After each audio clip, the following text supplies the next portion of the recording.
Hello guys, welcome to bits and pieces. இந்த வீடியோவில் Indian எக்கனாமியோட கேரக்டர்ஸ் அண்ட் செக்டர்ஸ் என்னென்ன இந்தியன் எக்கனாமியில் இருக்குது அப்படின்னு சொல்லி பார்ப்போம். கேரக்டர்ஸ் அப்படின்னா கோட்பாடுகள் என்னென்ன. First, Indian economy is and agrarian economy, agricultural based economy.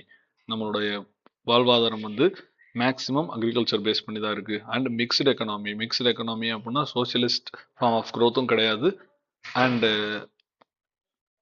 Capitalist form of க்ரோத்தும் கிடையாது. இட்ஸ் மிக்ஸ்டு நேருவியன் எக்கனாமி, இல்லைன்னா கெய்னீசியன் எக்கனாமின்னு சொல்லுவோம். It is a developing economy.